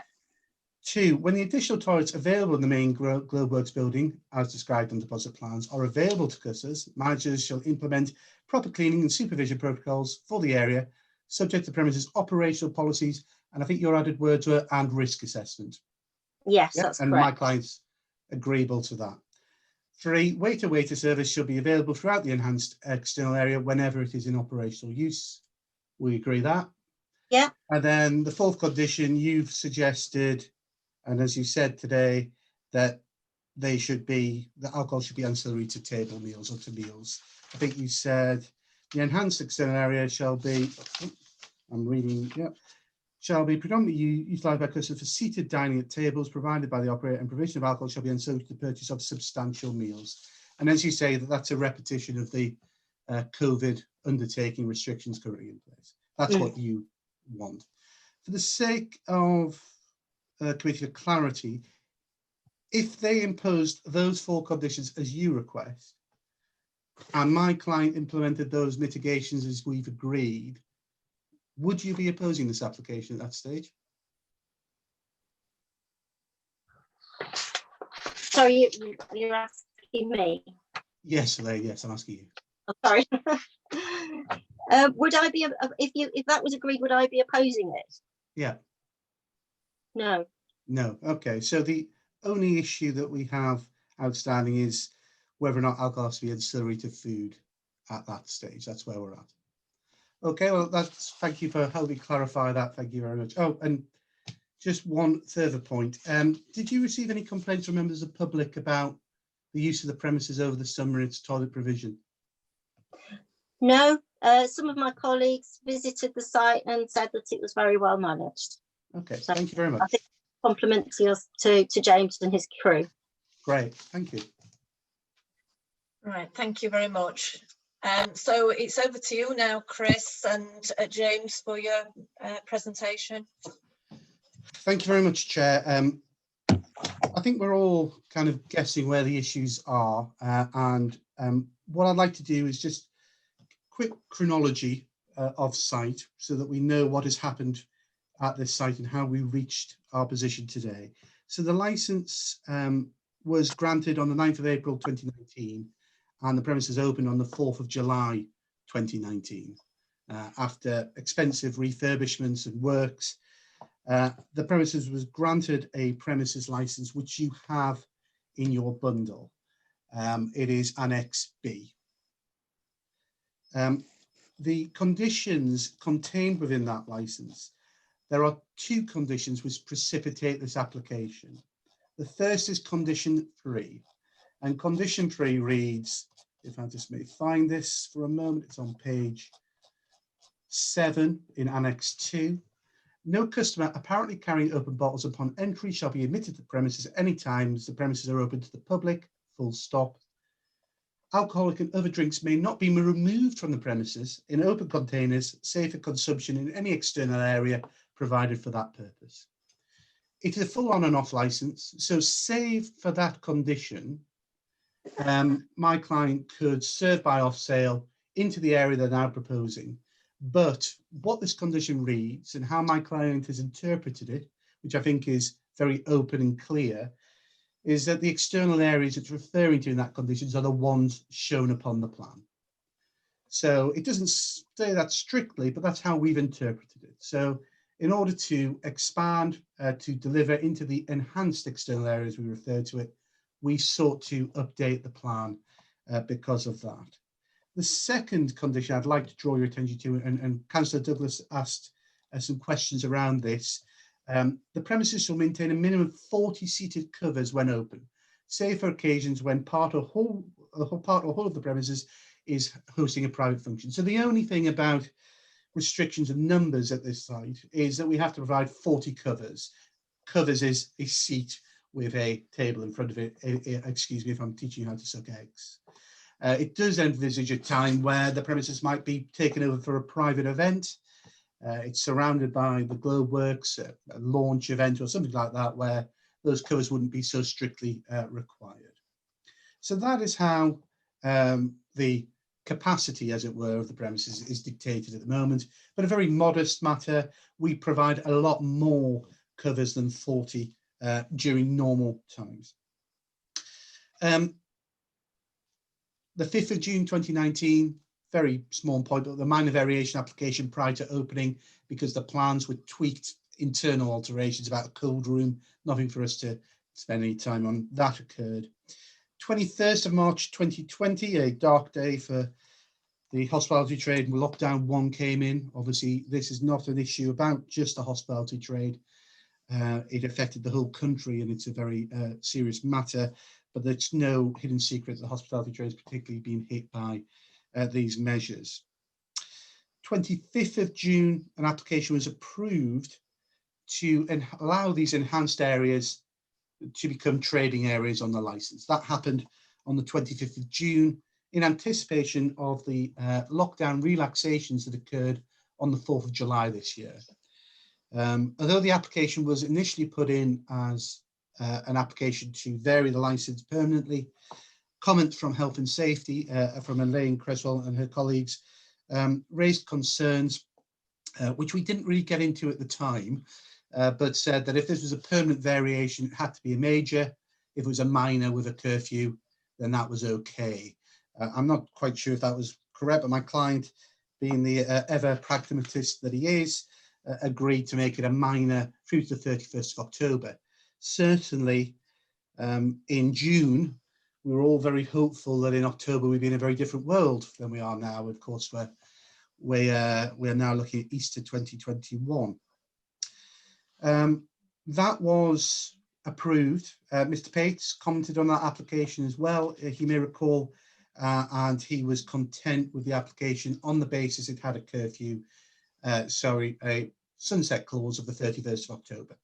And I think you've heard Mr. Pates, without paraphrasing him or Elaine, that they see the COVID relaxation as different to a permanent, and that may be in keeping with that, those comments. 24th of September 2020, so 2 months almost in after the reopening of the premises, the 10 o'clock curfew was imposed by government, so premises were automatically restricted down to 10 o'clock, including my clients. And on the 7th of October, with the 31st of October fast approaching, with COVID still raging through our country and no end in sight for COVID at that moment, an application was made, this time as a major variation application, with the application fee, with the statutory advert, with the full consultation. Not an easy and small undertaking was put forward, and it was put forward to mirror identically the area as approved back earlier that year, not to extend hours, not to relax any conditions, simply to make what was a temporary matter more permanent. We have the winter coming, and unfortunately, the 5th of November, lockdown 2 came and again crushed the venue's plans for the updated. As an aside, the venue is struggling in numerous ways, kind of unforeseen consequences. We're trying still to get our health and safety food hygiene rating at the premises, although we've been open since last year. One of the reasons for that, as soon as we have a star, any star, could be 1 star, which is probably not the most attractive of advertisements, we can get onto things like Deliveroo and things like that. At the moment, we're denied even doing that at the moment because we can't get that star for obvious reasons. Sheffield are having to deal with a number of matters. So we are seeking to update the plan. Initially, we did not have those additional toilets reflected on the plan. The toilets in the venue have been the toilets we've used through the summer. We have not had queues, we've not had hygiene issues, we've not had complaints.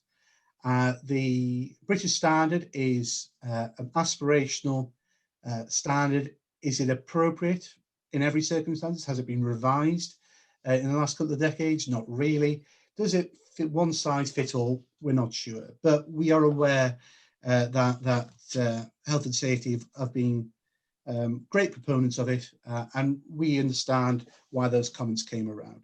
As you can see from the proposed conditions, the proposal is not to really bring those toilets on stream until we hit up against that 120 capacity, which is the internal comfortable toilet matter. One of the reasons, not because they're unsafe, but simply by bringing them online, we then have to monitor them, clean them, sanitize them on a regular basis. It's additional cost, etc. And although we may have more than 120 covers available in the yard, I may be bursting bubbles here, but that's not how pubs work. Just because we have 120 covers does not mean we have 120 customers. We don't have 120 customers for an extended period of time. If that is the way that a pub worked, everybody would have a pub. They'd open it up and it would fill. And it's not the way it works, of course. So we want to have these peaks and troughs of trading. We accept there will be peaks and troughs of trading. And we do envisage a period of time where we could go over 120 for an extended period of time. And that's when the other toilets would come on stream. We met with Elaine to discuss those. We agreed measures as suggested at the meeting on Wednesday. They were all agreed they're going to be fully implemented. It was basically summarising, making sure that people could see the steps and they could see clearly where the edge of the step was so that we could apply our judgment. We've all descended stairs of various degrees, and being able to see them allows us to make a decision how we will go down those steps. That's something for us to look at. The area is covered CCTV, it's well lit, there's no issues with fire exits, etc. from the premises. We have, through discussions today with Mr. Pates, established that the operation of the venue inside those substantial walls is not really the concern of Mr. Pates and his department, but more of dispersal. The premises, as currently provided, has an external area, has always had an external area, and on Friday and Saturday evenings, when the premises is historically been busier, and when we look at post-COVID, we would expect those trends to return when we all return to work during the week, etc. What we've utilised is door supervisors to assist us, not because it's a condition of the licence, because it's good operationally, and they're positioned at the end of the entrance channel and help with dispersal, encouraging people to leave appropriately and without causing an issue. And during the very nice summer months, we've had some busy evenings at the Globeworks without any external curfew whatsoever, and we've not had complaints regarding those evenings or trading. The Globeworks is a cafe. It's a cafe restaurant. It's a food-led establishment. It is not a bar, and that word comes in occasionally in presentations. And I think there's partly a concern that it will become a bar suddenly when COVID lifts. There's absolutely no evidence to support that proposition at all in front of you today. I would point out there's absolutely no breach or conflict between the planning permission and the proposed licensing application. As your legal advisor advised, where the hours are more limited on one than the other, that's the one that takes effect. And we're not proposing to undermine or take that away. We acknowledge that dispersal is an issue that we have to tackle and that we will tackle.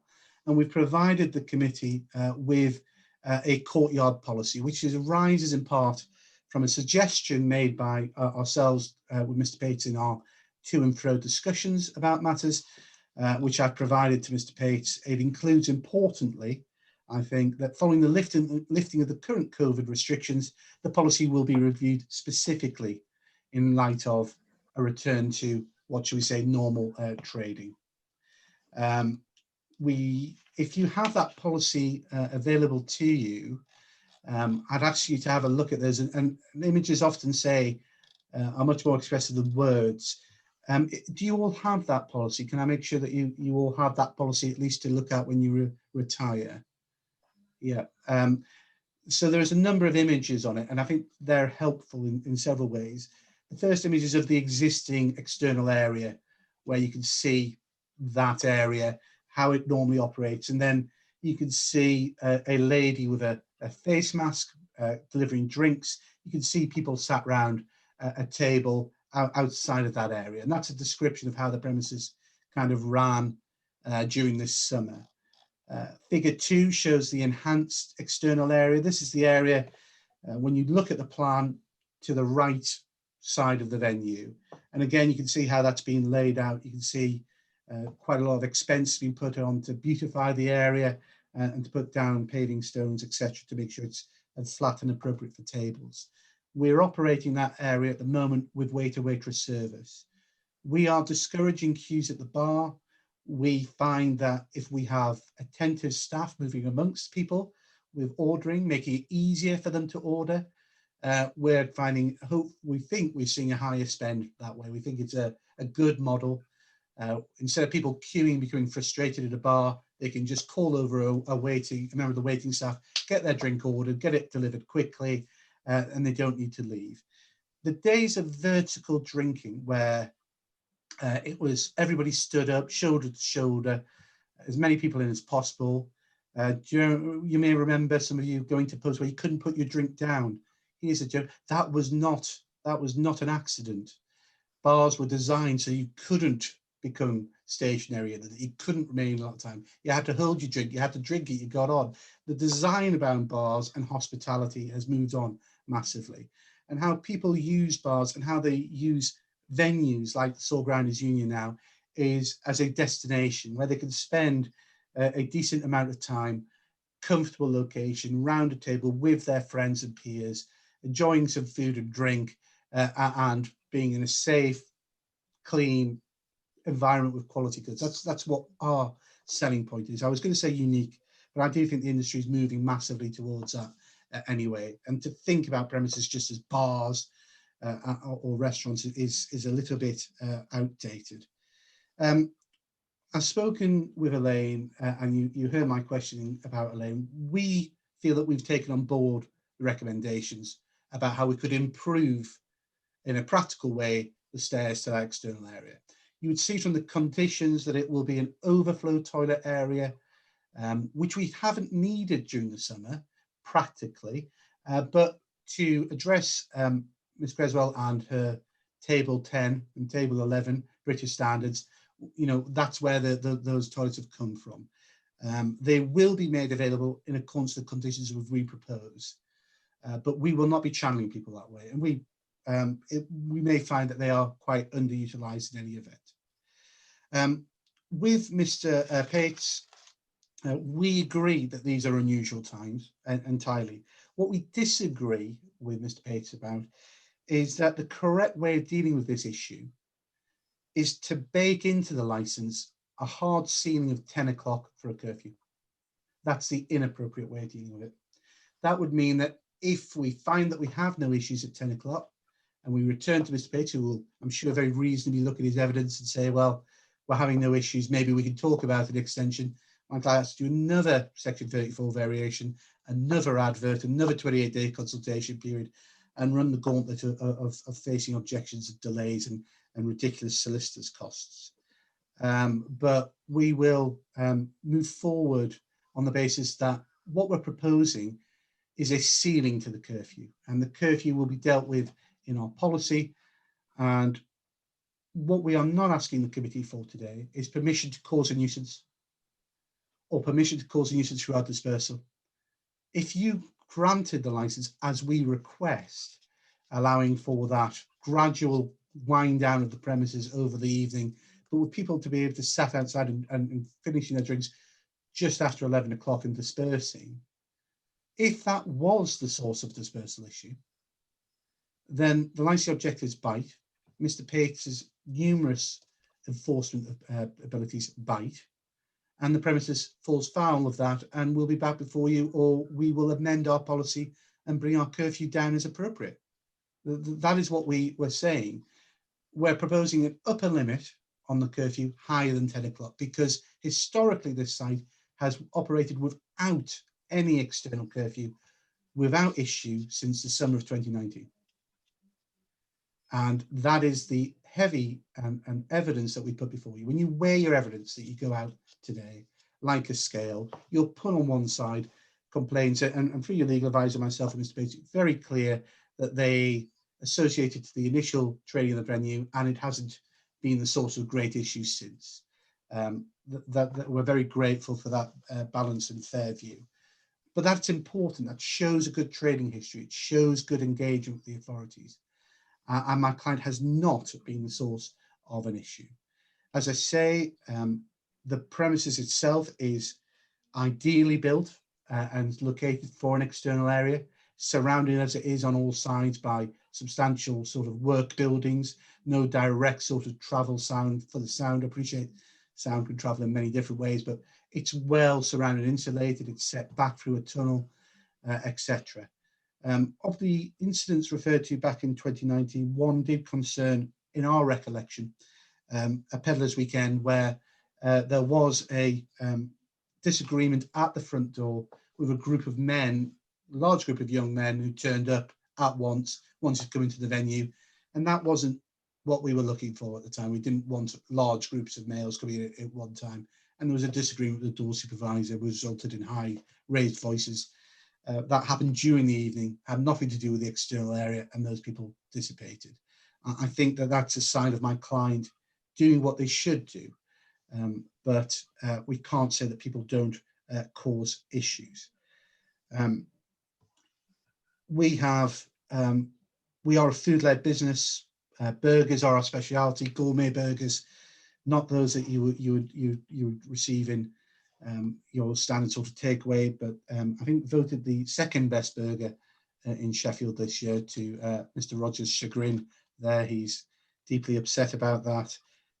I think we're going to be employing Mr. Giuliani after this to investigate those votes, because it's definitely not right. They are the best burger, but it's a quality product. I mean, for example, I think in October we had very modest sales because it was October, and with lockdown going into tier 3, about 713 burgers shifted that week. August this year, 1,600 plus burgers shifted. This is a food-led venue. Let that be absolutely clear in your minds when you retire. The issue about the toilets and its access, it's a public building used by, or rather, an open operational building used every day by people going up and down those steps. I asked Elaine about what food, why somebody who must have an ancillary who's just had a burger is less likely to fall down that stairs than person who's just had a pint. A pint and a burger and a pint makes no difference. I'm sorry, I disagree entirely with Elaine's suggestion there that that's at all relevant to the safety or otherwise of those stairs. She put no evidence in it, and her answer was just a generic explanation for those who did not understand it, that alcohol affects people's balance, and we appreciate how that can happen. But these are not stairs that we've designed as part of this application. The issue has arisen in a need to try and address the toilet concerns.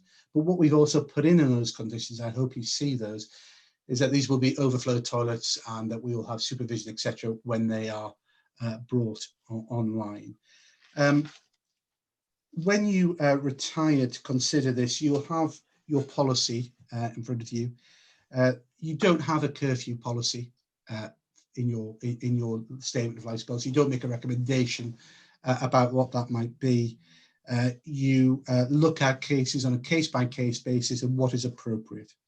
There's no CIZ in Kellam Island in respect of this, and we would suggest that your policy and this application are at one, and they are not in direct conflict. when you retire, you'll also have what is known as the Section 182 guidance issued by the Secretary of State. Not this Secretary of State, it was last updated, I believe, in 2018, but is the current version. And this is a policy that you should look to when making your decisions. You can, of course, depart from this policy, but in a decision, you would be expected to explain why it was necessary or appropriate to depart. Like your own statement of policy, paragraph 1.17, which I know your legal advisor is more than familiar with and is probably wondering how long I'm going to go on for. Not too much longer, Mary Fair, I promise you. But 1.17 is applications on their own merits. So I don't agree that the stew and oyster is a fair comparison for the reasons I explained for you there. There is no license condition limiting the external area. That is a planning separate condition, but each case on its own merits. I respectfully disagree that the stew and oyster is a good example. The Ship Inn, which is a hostelry just up the road from the premise. I'm sure Councillor Johnson will be familiar, only because it's in your area, so I'm not suggesting you're a regular in every pub. But its curfew distinguishes between the midweek and Friday, Saturdays. Friday, Saturdays, the curfew for that is 2300 hours. So in other parts of Kelham Island, there is a distinguishment that comes in. When we return to normal, this enhanced area will ostensibly return to car park use, except we think probably mainly Friday and Saturday evenings, where it will be deployed as a trading area. Its potential, we're not asking to limit it, but I'm just kind of paint the picture of what we're accepting. 2.21 of the guidance talks about issues beyond the immediate control of the premises, and dispersal comes into it to a degree. This is not an argument to say that dispersal is not an issue for the premises. I'm not promoting that argument, and I would agree that it is an issue. But 2.21 says, beyond the immediate area surrounding the premises, there are matters for personal responsibility of individuals under the law. An individual who engages in antisocial behaviour is accountable in their own rights. When I go out for a meal or to the pub, I don't expect to be walked home by the landlord. If I get round the corner from the pub and start acting in an antisocial manner, that is not the responsibility of the pub. I'm sure you'd all agree it's your responsibility, and not to get into the states, to behave yourself. 2.21 goes on. However, it would be perfectly reasonable for licence authorities to impose a condition following relevant representations that require the licence holder or club to place signs and exits from the building, encouraging patrons to be quiet until they leave the area, or that if they wish to smoke, to do so in designated places on the premises instead of outside, and to respect the rights of people living nearby. You have had a valid representation from Mr. Pates. We have responded to that representation with what we think are reasonable proportionate matters. And it's not as a curfew at 10 o'clock, but dispersal managed through door supervisors, members of staff, graduated and monitored. So we are on the same page. It's just that we don't agree with what is proportionate and reasonable in that regard. On the issue of proportionality, paragraph 10.10 talks about that in some detail in the guidance. Again, I appreciate councillors are aware of this, but in summary, and it's summarised by the last sentence of paragraph 10.10, licensing authorities should therefore ensure that any conditions they oppose are only those which are appropriate for the promotion, of the licensing objectives.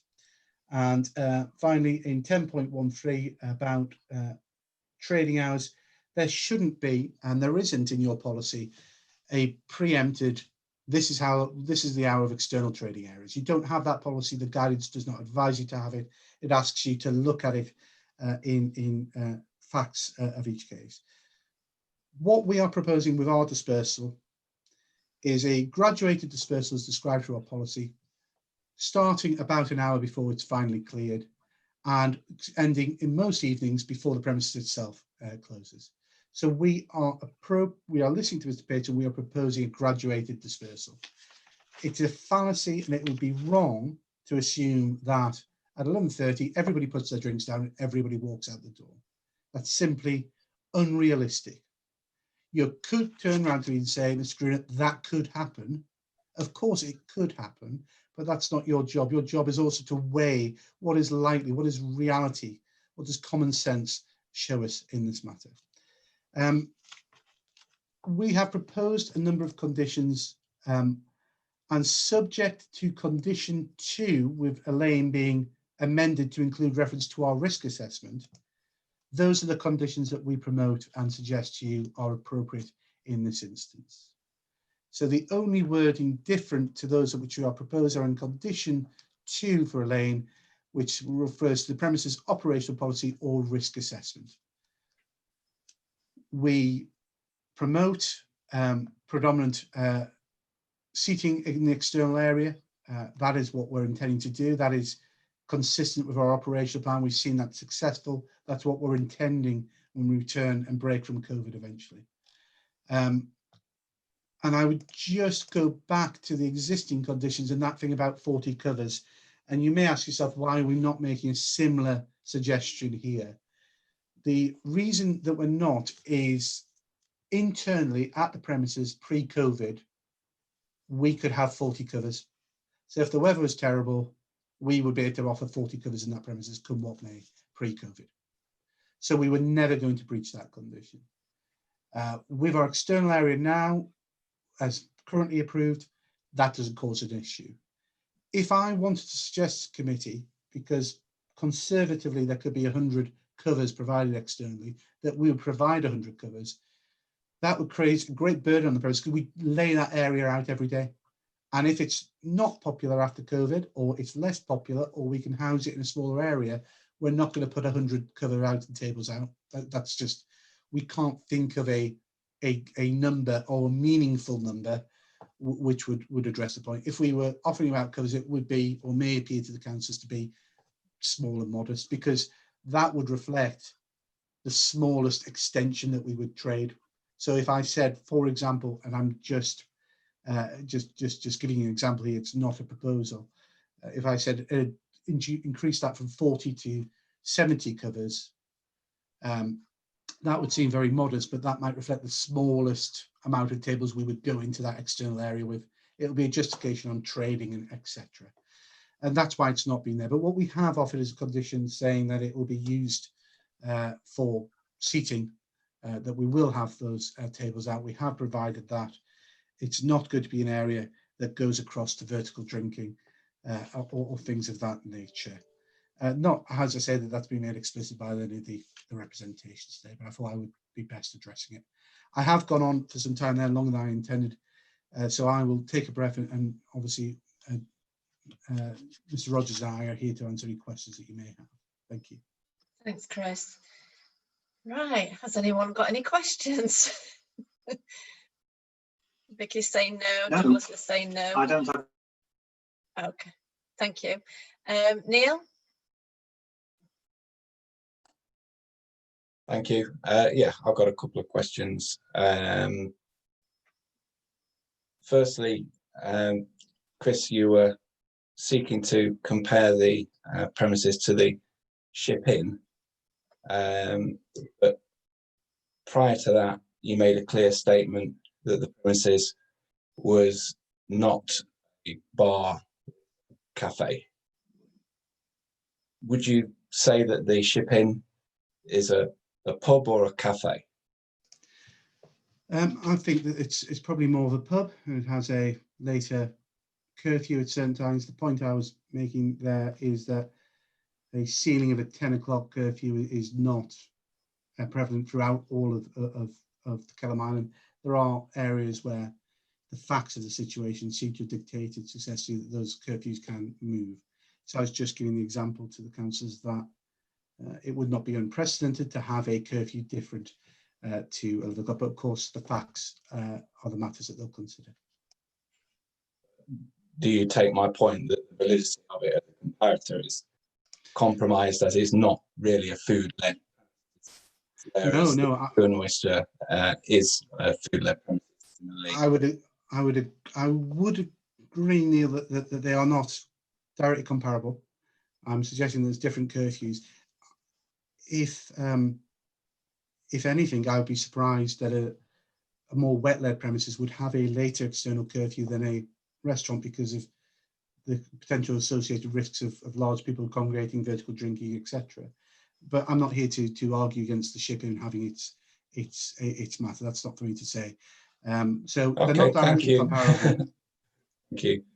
My other question was about you referenced the images that accompany the enhanced courtyard policy. So I just wanted to agree that the figure 2 image of the extended outdoor area, that only represents a portion of the outdoor area and doesn't represent full capacity of the space.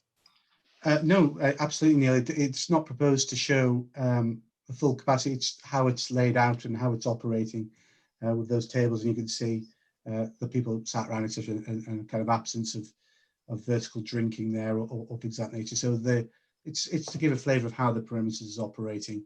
I have to say I may be paranoid thinking that you're suggesting that we are something that we're not. It's just to kind of address that point. But if that's unwarranted, I apologise. You are correct. There is a degree of incredulity that you continue to are the complaints that we received when the premises first opened both said there's a new bar, not a new cafe.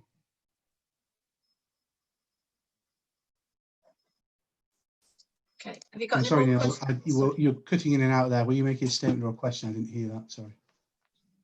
I was just responding to your point. I apologize. It wasn't a question. Have you got any more questions, Neil? No, sorry, just those 2. Thank you very much. Has anyone else got any more questions? Yes, Marie Claire? Well, I wasn't sure if I misheard. Have you used the toilets in Globeworks during the summer during lockdown, or is this a new proposal going forwards? We've had ability to access them, but we haven't had a need to access them. So with the landlord and the utilising the area, we had an agreement that we could. What we did is monitor the toilet use inside the premises, and if there were any signs of stress or pinch points, because obviously social distancing was our primary concern during the summer, we had them to bring online. We didn't actually need at any stage to bring them online, although again I don't wish to have an argument with I have to just stress, but I say that I'm not saying that we were less than 120 people at all times. It was just that though the table 10, the British Standard, talks about these levels, and after that level, those levels are set because I understand the British Standard expects there to be capacity issues after that and the queuing and people wouldn't be able to get to facilities. We didn't experience that in this instance for whatever numerous reasons, the way the premises operated, but we did have at times quite significant numbers of people in there, but we didn't feel at any stage that we had to open those overflow toilets. Thank you. That's it, Chair. Thanks. Thanks. Anyone else? Okay. Chris, is there anything that you want to finally say in summing up? Safe to say, thank you very much for everybody's participation in this. And again, I do appreciate Ms. Creswell particularly is stretched at the moment with lots of things. So, you know, coming down last Wednesday and probably forward, I do think that this is not unsafe at all. This is a matter that mankind is fully cooperating with. And I would simply recommend the application for grant to you respectfully. And as I always say, we are not asking for permission to go out now and cause a nuisance. The objectives are there and will continue to be there every day as we operate. Thank you very much. Thank you for keeping that sweet and short as well. Thank you. So it's over to you, Clive, for the options, please. Thank you, Chair. The options are quite straightforward today. To vary premises licence in the terms requested with the new agreed conditions, obviously, that's been put forward, or to vary the premises licence, again, with conditions that you feel necessary, or to reject whole or part of this application today. Thank you very much. So we're going to break into private session now, and you will be written to with the outcome. I just want to thank everybody. It's been a long afternoon, but thank you so much for everybody's participation and cooperation and answering the questions. So I'll ask Kate now to remove you from the premises. Keep safe.